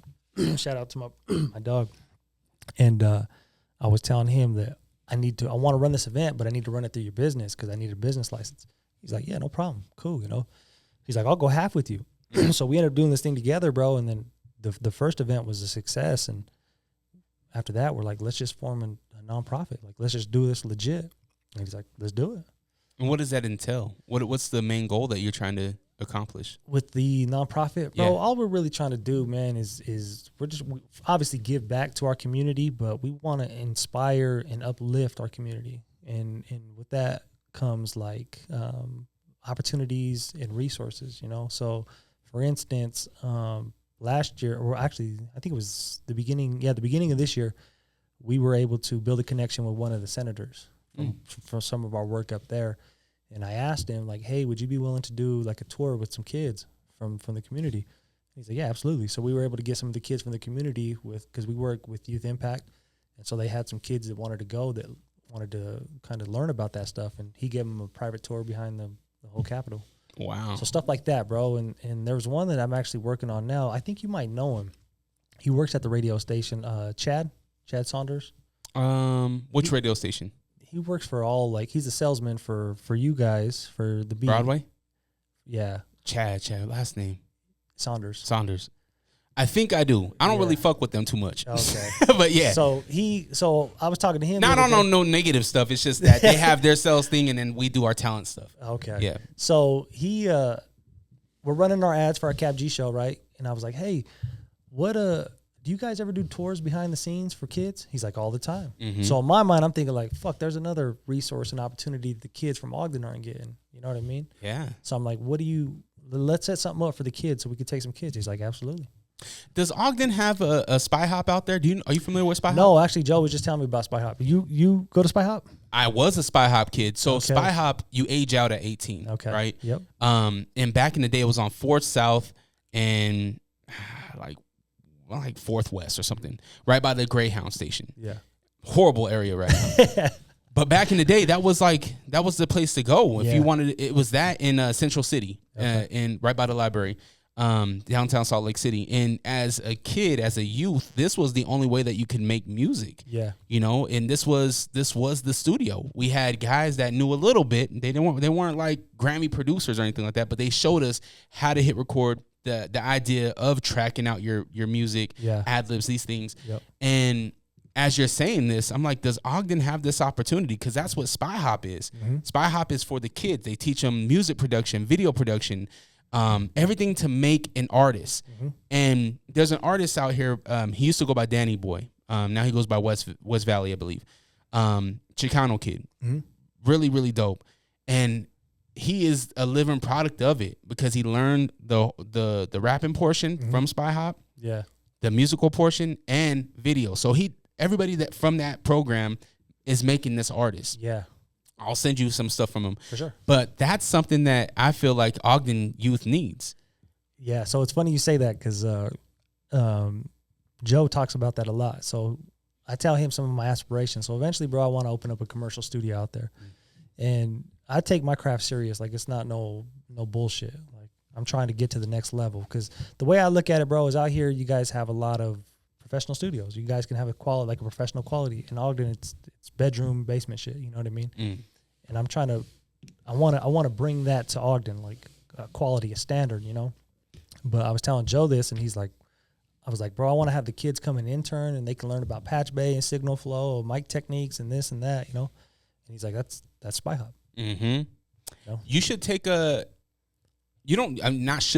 a cool thing would be to do a tour of Spy Hop. He was actually trying to take me there. I was out here a couple weeks ago, and he was trying to take me. He's like, let's go over to Spy Hop. And then we got busy just fucking around the studio. I think that would be a great opportunity, not only to get your gears going, to understand, like, all the blueprints are out there. Yeah. Everything that you just said, it's been done, right? Yep. So just take that blueprint and then apply it into your own. Absolutely. You know, how do we intertwine the studio into the nonprofit, you know, or maybe there's a nonprofit side of the studio to where there are grants from the government that you can apply to get the commercial space. I was actually thinking that, bro, starting another nonprofit, but it's a lot of work. You know what I mean? Hell yeah. But to start applying for these grants, but the only thing is I don't know of these grants. You know what I mean? So, like, well, you know the senators. Now I have to learn. Yeah, I'm just learning though. You know what I mean? So, but that's the thing, is that you're learning in the right places. The people that make the laws, the people that in campaign season, they need a clean, they need something to run on. Yep. You know what I mean? So, you know, something that would make sense is a person running to be like, hey, look what we're doing in Ogden.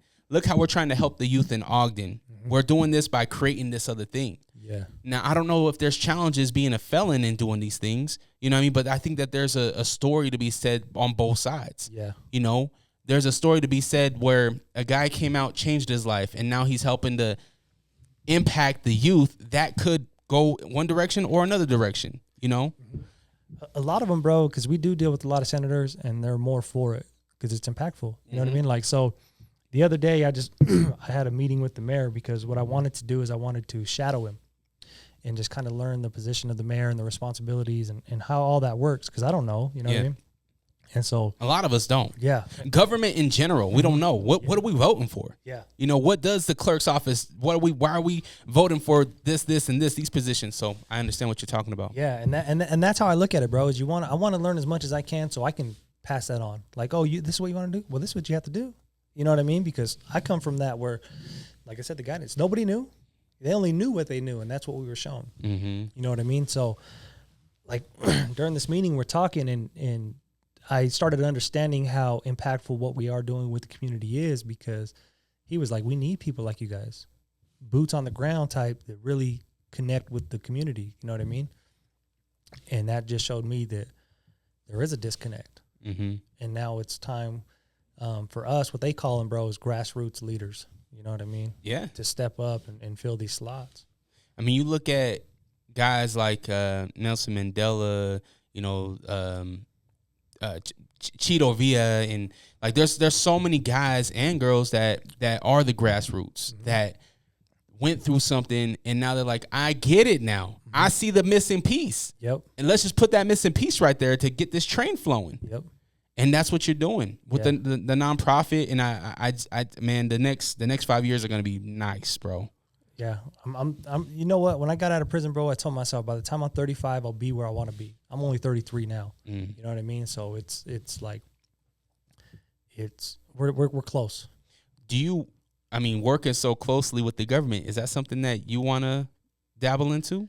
You know, it's funny, bro, because one of the organizations that we work with, Path Forward Utah, shout out to Jamie. She's been a big mentor in us and believing in us and connecting us with these people. You know, because most people don't do that shit.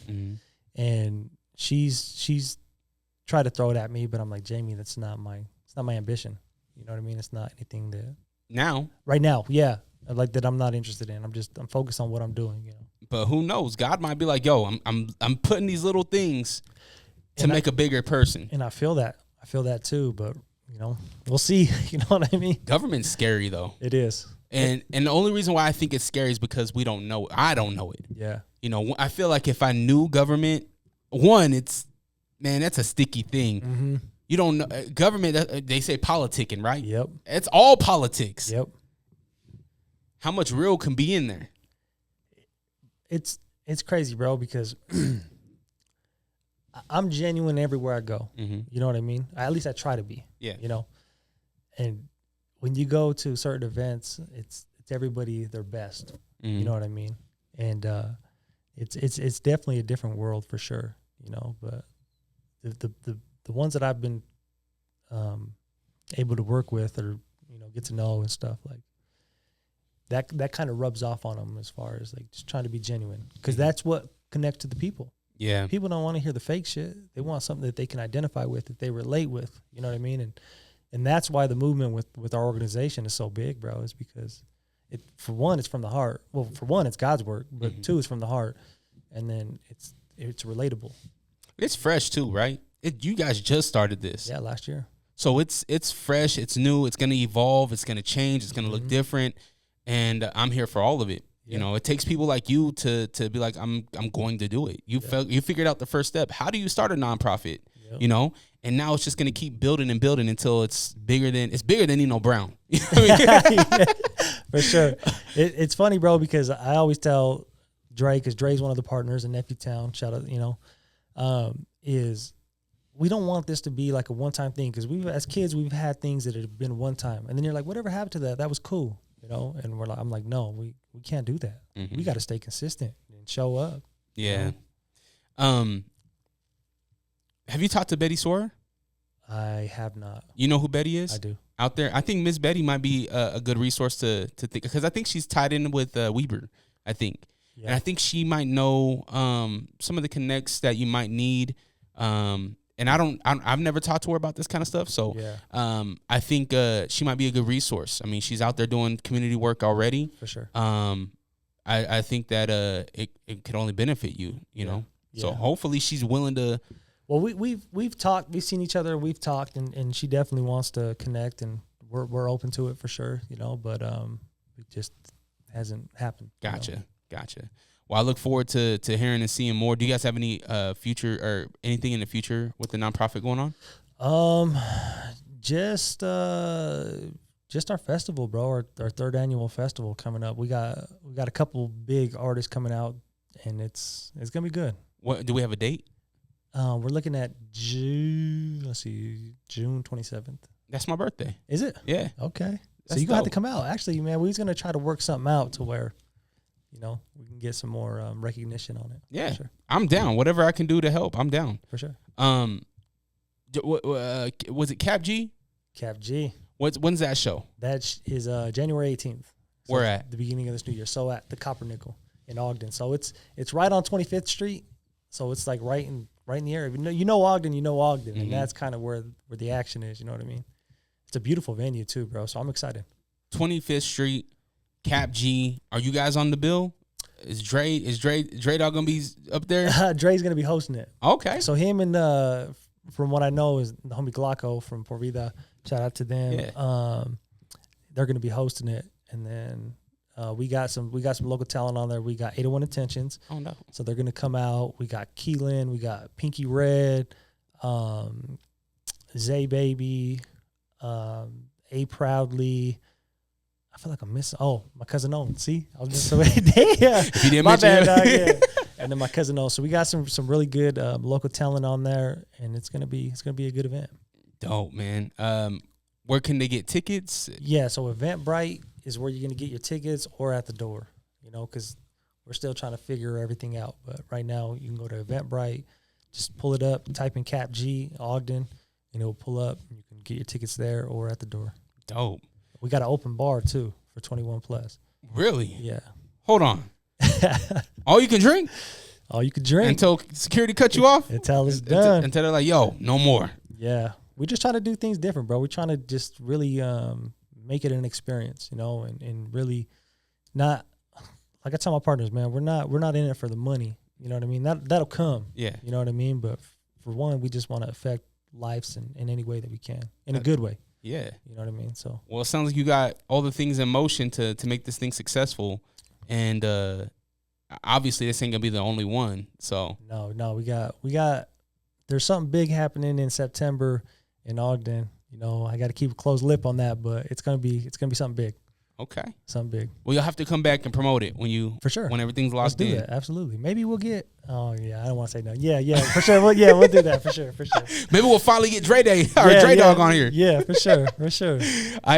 Man, the first time I met, talk about respect, man. Like first time I met Dre, it wasn't even Dre. It was I think it was his wife or girl. I don't want to get you tied up, Dre.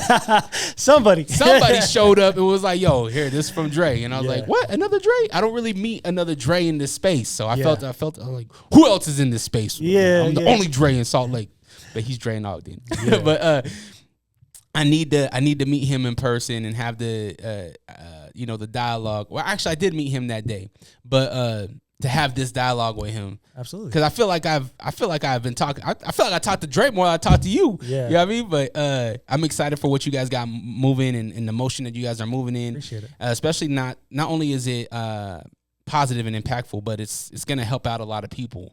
And I'm all about that. If we can help our community, whether if that's inspiring, motivating, getting cash in their pocket, just showing people that there's more than what they can think of. Like, man, there was a point in time where I thought the ceiling was DJing at my favorite nightclub. Yeah. It's like, no, bro. Like, how about you DJ at that nightclub? How about, can you own that nightclub? Yeah. You know, like, there's so much more that can be done, and the ceiling can be busted through. Yeah. You know, so just keep an open mind and stay positive on a bunch of shit and watch it happen, bro. And that's the thing too, bro. You got to be committed to it. Mm-hmm.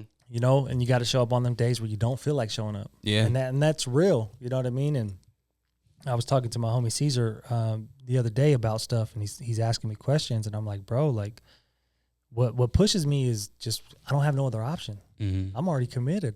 You know what I mean? I'm closer to my goal than I was, you know, back then. So it's like you just got to keep it pushing. Does your boy have any musical? Is he? Hell no, Nah. hell no.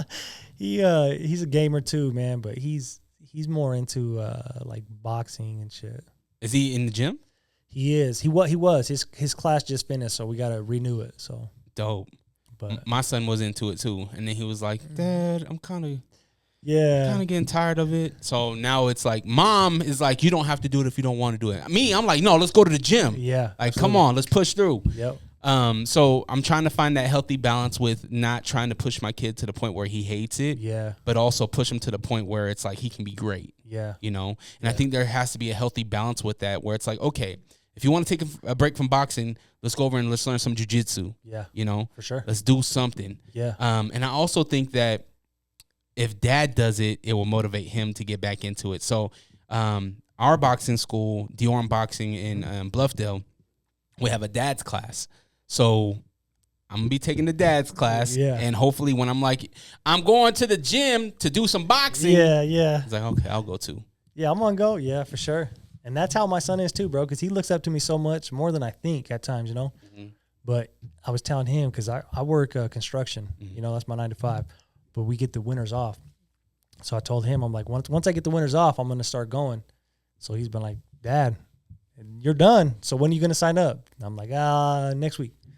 I keep pushing it off, you know what I mean? Don't push it off, man. Well, I just don't have time right now because I'm just, you know, because during the season, what we call it is I'm just so busy, bro. So now I'm playing catch up and trying to get what I need to do for our organization to get structured and all this and that, and then also this Cap G show, and then catching up on sessions and mixes and this and that. You know what I mean? It's a lot. It is 24 hours in a day, though. Well, that's why I was saying, like with you, I'm like, damn, you do all that. You're like, yep, bro. No, but there's a big difference though, is that I have a great spouse that is able to take care of my babies, that is willing to be like, you know, go, you know, Saturday morning, go record your podcast, go do this, go do that. And I have a great father that loves his grandbabies, that wants to, you know, spend time with his grandbabies. And so everybody's life is different. We all have the same 24 hours though. Mm-hmm. How are we spending those 24 hours? You know, sometimes I won't get no sleep. Sometimes I'll go to bed at 3 o'clock in the morning, and I'll be up at 6:30 in the morning. Yep. You know, so I'll get a solid 3 hours of sleep, but then I'll be like, no, I'm gonna go to bed early that night, and so I can catch up on my sleep. Yep. So I think that there are opportunities. You just gotta find where the opportunity is, and sometimes you're able to kill two birds with one stone. Mm-hmm. Sorry to any bird lovers out there, but it's the truth. Like, where it's like, man, I want to get a piece of content done. Yeah. Can I get the content at the boxing gym? You know what I mean? Yeah. To where it's like, maybe you could take that same youth class that you did the Senator tour with. Yeah. Come toward the boxing gym. Yeah. Where you're going to get a session in, and now you're helping out the boxing gym get new students. Yeah. And the students are going to be able to be like, oh, this is what a boxing gym is. Yeah. Because I never thought of that. It's intimidating. The boxing gym is intimidating, just like the studio was intimidating, just like the Senate building's intimidating until you're in there. Yeah. You know what I mean? Yeah. So you just find your certain ways of doing it, and you figure out along the way that a lot of the things that you do can scratch each other's backs. The construction company, a lot of those construction companies are losing money, and they have to throw money certain ways. Why not throw it to my nonprofit? You know what's crazy, bro, is so I started with this company this year, you know. And I'm pretty reserved, bro. Like I said, I don't really, you know.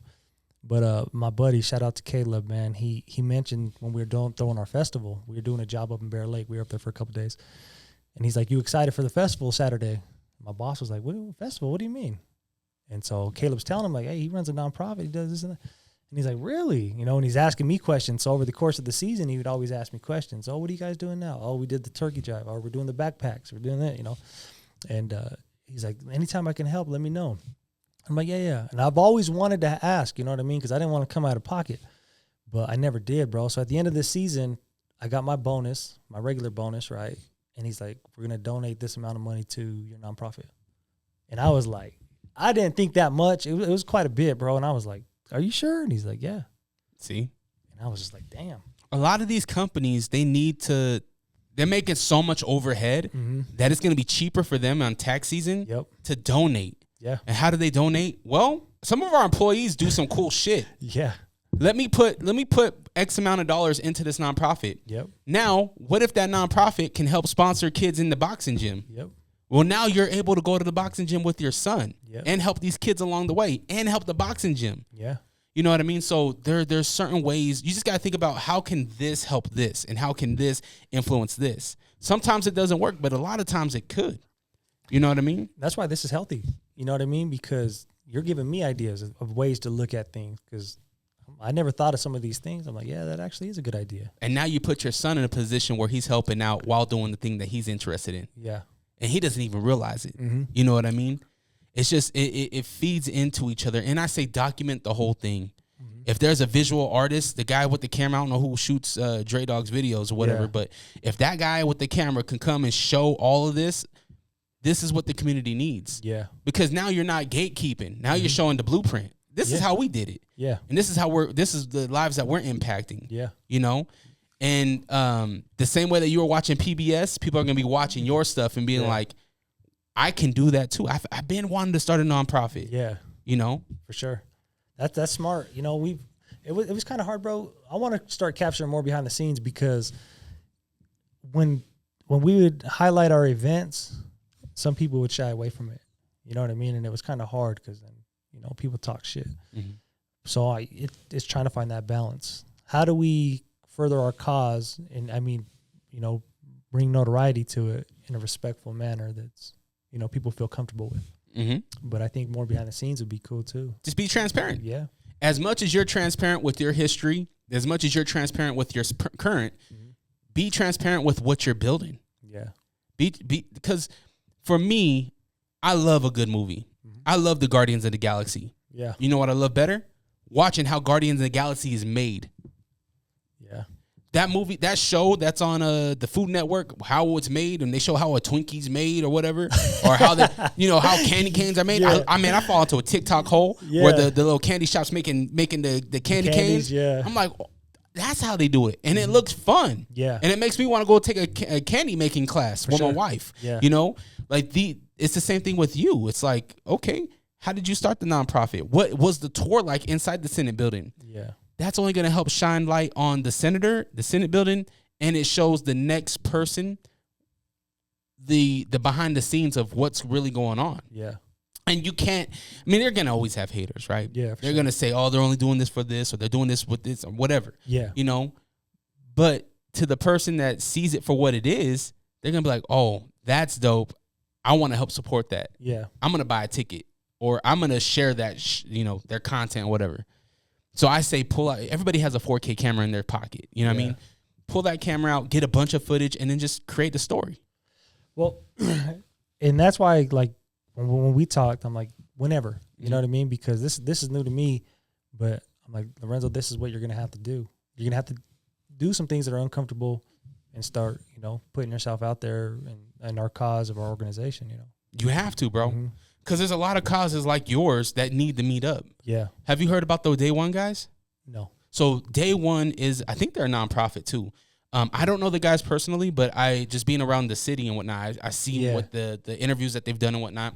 And Day One, they are guys that have been incarcerated, some of them very long time, some of them short, and they had the same mentality. We need to do something more. We need to build something. Yeah. So they go to Decker Lake. They go talk to the youth.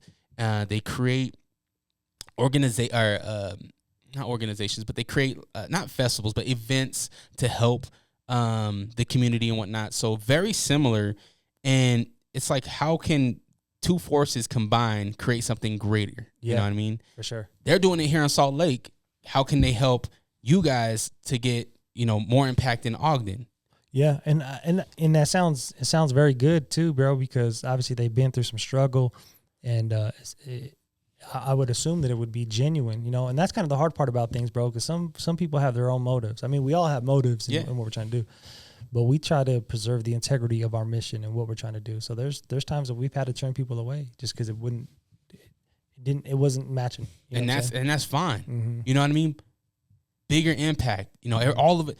They say the most selfish thing to do is selfless. Yeah. You know what I mean? And it'll work out. Sometimes it does, sometimes it doesn't. Yeah.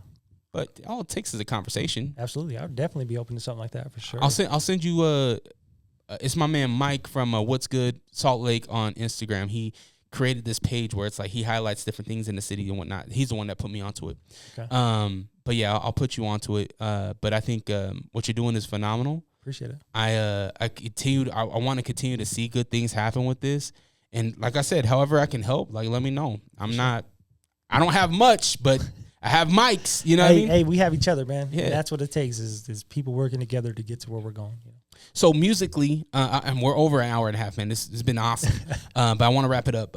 So musically, right now, where are you at musically? Are you taking artists that you're working with? Are you working on your own project? What's going on? So I got my couple projects lined up that we're working on for myself. Got some pretty good features on there. Right now, we're working on Dre's project. He has a few lined up as well. And yeah, just, whoever's really willing to work, bro. So I charge a certain price, right? And the way that I look at it is if people aren't willing to pay that, then they're not serious about the craft. Mm-hmm. So anybody that's willing to pay that fee and wants to work, let's work. You know what I mean? Mm-hmm. And I'm going to give you my best, give me your best, and let's make the best. As a creative, blurring the lines between business and creativity, that's always been a struggle for me. How do you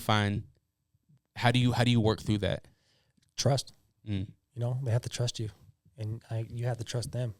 Like there's times me and Dre have butted heads because it's just, we had different visions, and I got to take a back seat and understand my role, and he's had to take a back seat and understand his role on certain things. Yeah. So it's just trust, bro. You build these relationships, and they're based off trust. That's why, like, if you're doing music, it's good to get with the engineer that you can really lock in, and you like what he's doing, and you trust him.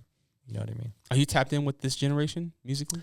I'm not so much. There's a few artists. Like last night, I was recording GMB Chapo, so shout out to GMB Chapo. Yeah. Another one that's been ducking me on the show. Yeah, we gonna get him on. Gonna get him on. I did a podcast with him. He wasn't even 18, I don't think, at the time. It was him and his brother, and Big Chop. Big Chop, and, yeah. Who's a great producer, by the way. For sure. Big Chop, and I was like, man, Chapo, like, come on my podcast now, because I recorded it. We were in it was a different podcast, and I was like, come on to my show. Ghost. I'm like, come on my show, man. Yeah. Ghost.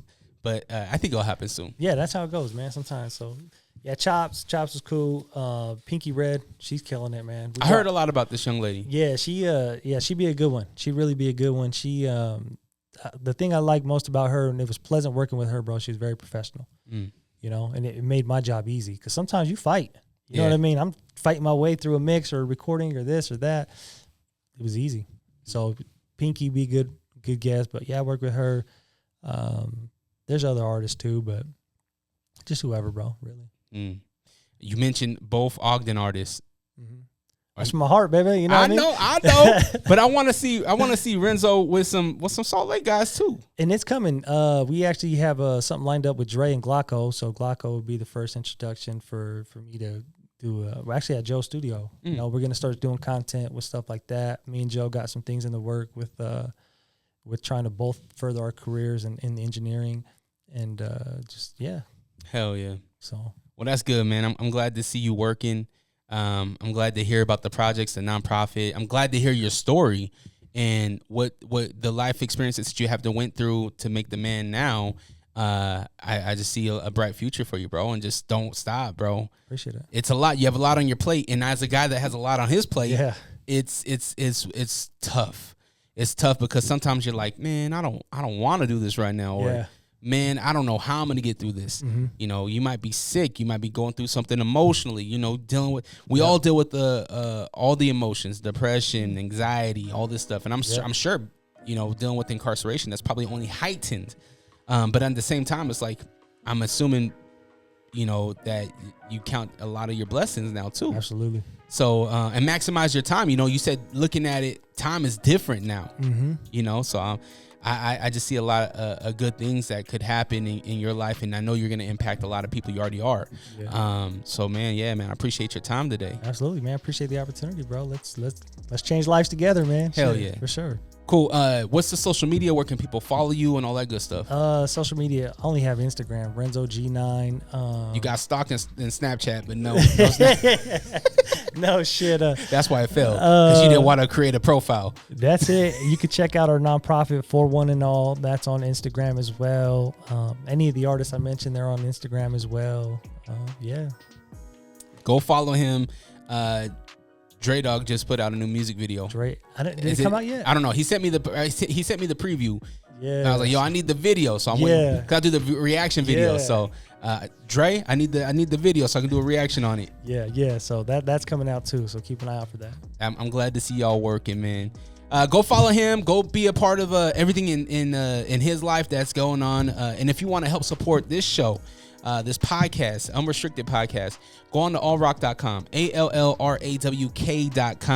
Buy a shirt, buy a hoodie. I'm on a weight loss journey. I got the weight down, credit up hoodies up there. So make a monetary donation. But I get it. The holidays just happened. A lot of us are broke. I mean, I have 3 kids, and man, I'm still picking up wrapping paper. It's just all over the house. Yeah. I don't know. It's awful. If you want to make a non-monetary donation, just share, like, comment, subscribe. It's free to show love. Y'all have the day you deserve. Always protect your light. We're out. Peace. What'd you have for breakfast? This whatever the hell this is. Pellegrigio. Yeah, my first time trying it. I tried it because honestly it was glass. Oh, okay. So I try to get rid of. I try to avoid the plastics as much as I can. Gotcha. Okay. Have you always been that way? Have you always been green, saving the earth?